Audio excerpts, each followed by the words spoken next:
สวัสดีครับมีการทักเข้ามาแล้วก็พยายามที่จะส่งข้อมูลส่งดวงมาให้ผมดูโดยผ่าน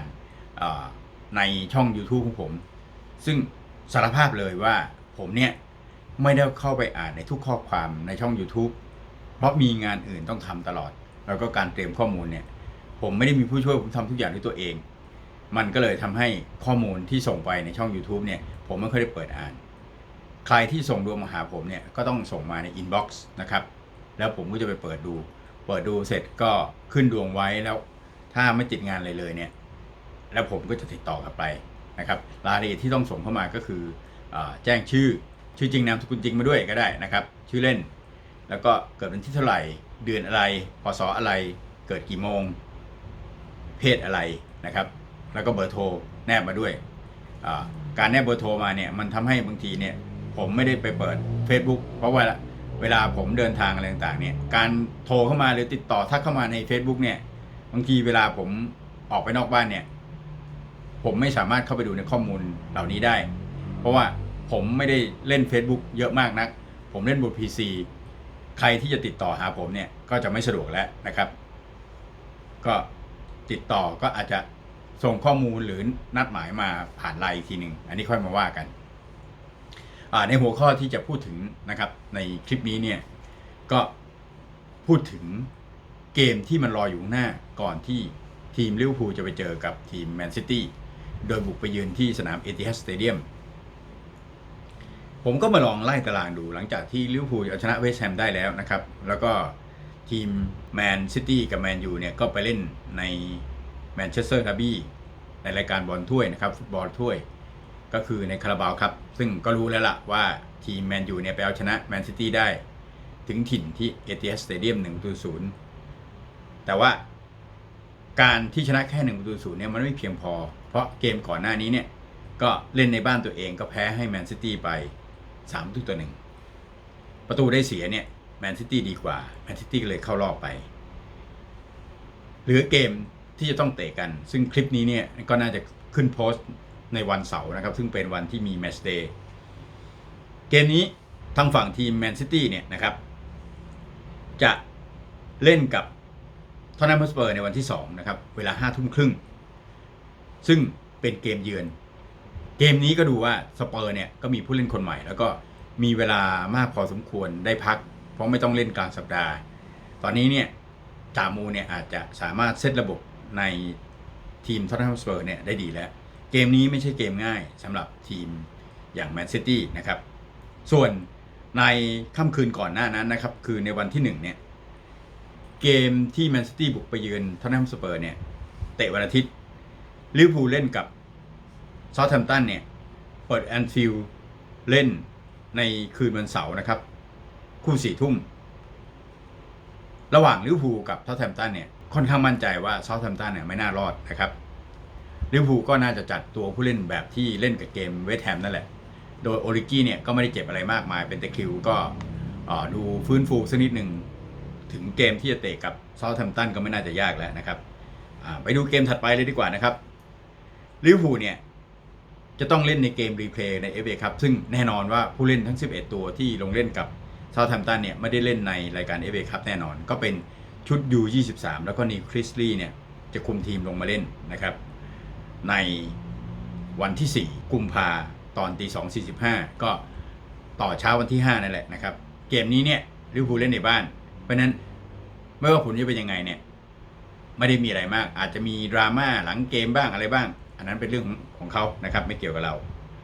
ในโควต้าซึ่งลิเวอร์พูลเนี่ยจะได้พักในช่วงตั้งแต่วันที่2เป็นต้นไปเนี่ยยันถึงวันที่15นี้มีแมตช์เตะนะครับซึ่งจะเตะกับนอริช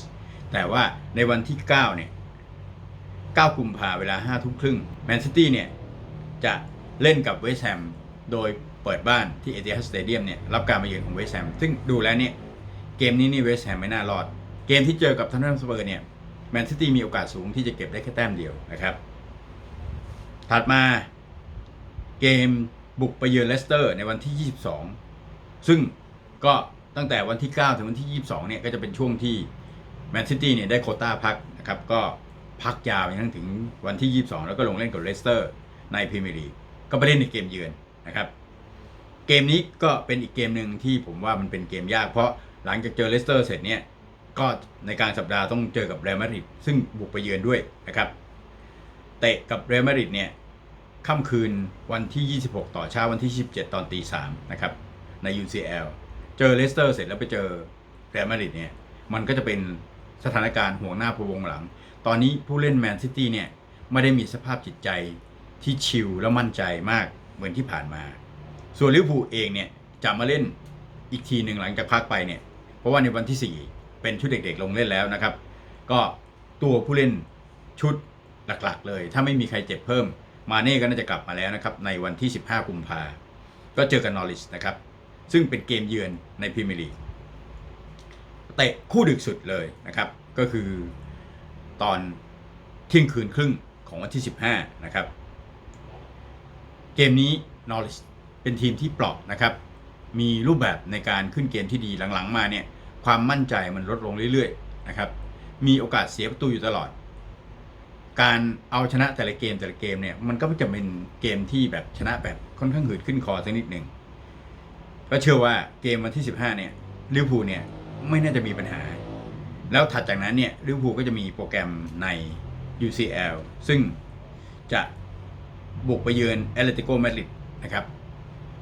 แอตเลติโกมาดริดเนี่ยช่วงหลังเนี่ยผลงานก็ไม่ดีนะครับ21-22 เกมที่เล่นเนี่ยจำนวนประตูที่ทำได้เนี่ยก็พอๆกับจำนวนเกมที่เล่นก็คือเฉลี่ยเกมละประตูเท่านั้นเองผลงานของแอตเลติโกมาดริดเนี่ยดูดีที่เกมรับเท่านั้นเกมรุกเนี่ยบอกได้เลยว่าเกมรุกเนี่ยไม่น่ากลัวสักเท่าไหร่แล้วผู้เล่นแต่ละตัวในเกมรุกของแอตเลติโกมาดริดเนี่ยตั้งแต่เสียองโตกิสมันไปแล้วเนี่ยก็ไม่สามารถที่จะมีใครเข้ามาทดแทนได้นะครับมาตรฐานเนี่ยไม่ได้ดีเหมือนเดิมแล้วทั้งฝั่งทีมแมนซิตี้เนี่ยก็จะเจอเรอัลมาดริดซึ่งทั้งสองทีมเนี่ยจะต้องไปเยือนทั้งลิเวอร์พูลแล้วก็ทีมอย่างแมนซิตี้เนี่ยก็ต้องไปเยือนด้วยเหมือนกันนะครับไปที่กรุงมาดริดเหมือนกันแต่ไปคนละสัปดาห์ลิเวอร์พูลไปกลางสัปดาห์ในวันที่28แมนซิตี้ไปวันที่26นะครับวันที่25เนี่ยดึกๆของวันที่25เนี่ยลิเวอร์พูลไม่ได้ไปเล่นในรายการ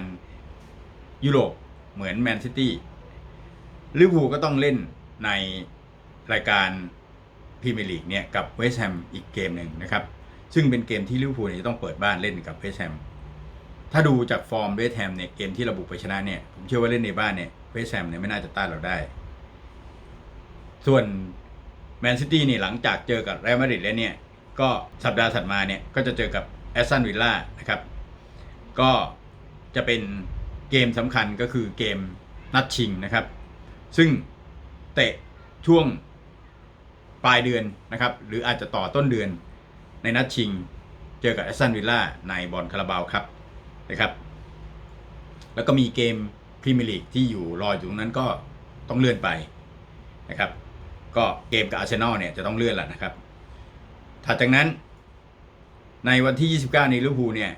จะเล่นกับวัตฟอร์ดนะครับโดยที่ลิเวอร์พูลเนี่ยจะไปเยือนนะครับจะไปเยือนวัตฟอร์ดในวันที่29ตอนเที่ยงคืนครึ่งนะครับ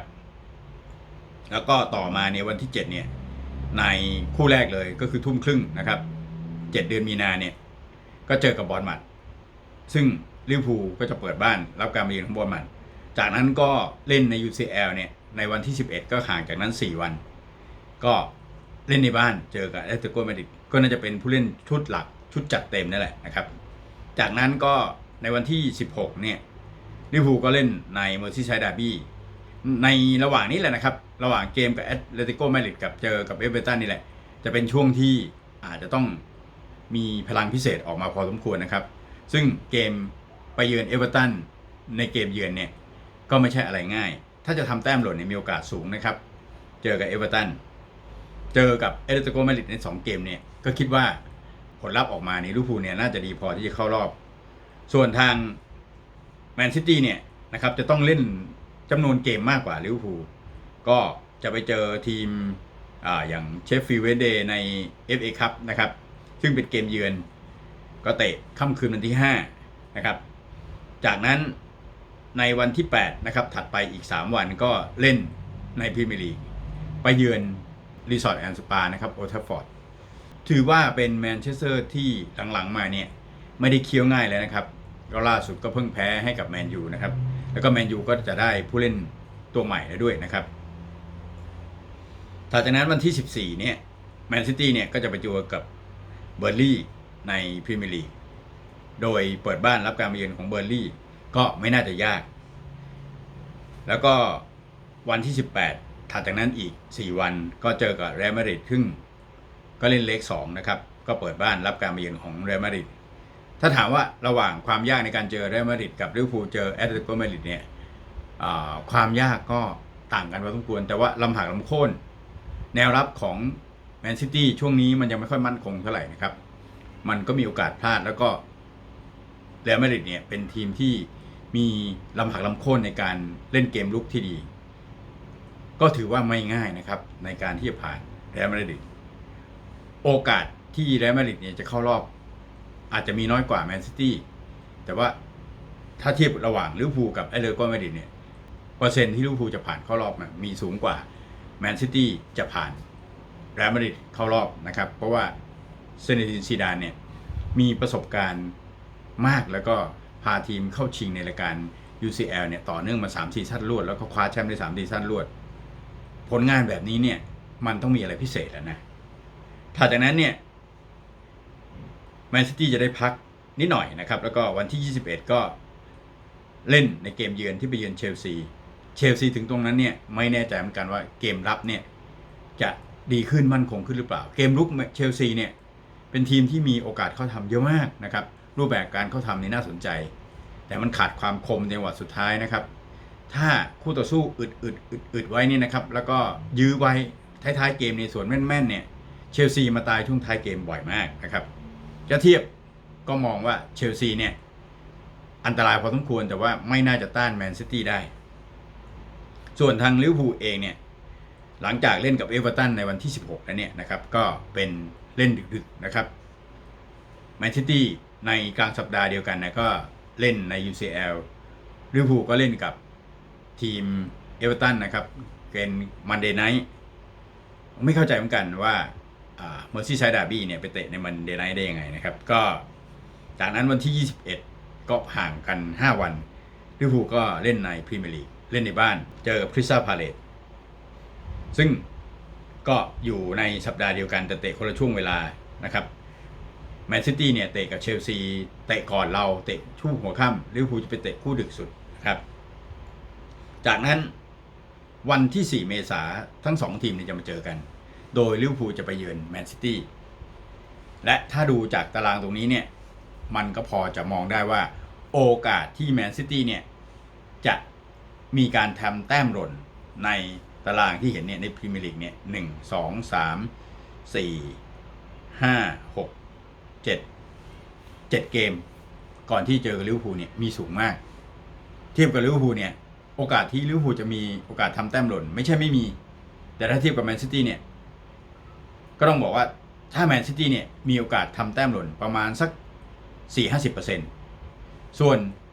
ลิเวอร์พูลเนี่ยใน 6-7 เกมนี้มีโอกาสทำแต้มหล่นอยู่ประมาณสัก 30% ถ้าคิดแบบนี้มันน่าจะมองเห็นเป็นรูปธรรมมากกว่าอาจจะเห็นลิเวอร์พูลเดินทางไปที่เอติฮัดสเตเดียมแล้วก็ไปรอรับการยืนปรบมือในการตั้งแถวต้อนรับของเหล่าผู้เล่นของแมนซิตี้ก็ได้นะครับหรือไม่งั้นก็ไปวัดกันในเกมนั้นเลยถ้าลิเวอร์พูลไม่แพ้ในเกมที่เจอกับแมนซิตี้เนี่ยลิเวอร์พูลก็แชมป์คิดว่าเนี่ยมันน่าจะรู้ก่อนนะครับน่าจะรู้ก่อนที่จะไปเยือนแมนซิตี้ในวันที่ 4 เมษายนเนี่ยครับนี่คือการมองข้ามช็อตไปคลิปนี้เนี่ยก็จะโพสต์ในแมตช์เดย์ในค่ำคืนวันที่ลิเวอร์พูลจะเตะกับเซาท์แฮมป์ตันนะครับก็คือคืนไปโพสต์เช้ามืดของวันที่1นะครับลิเวอร์พูลจะเตะกับเซาท์แฮมป์ตันเนี่ยในคู่ 4 ทุ่มนะครับวันที่1นะครับสวัสดีครับ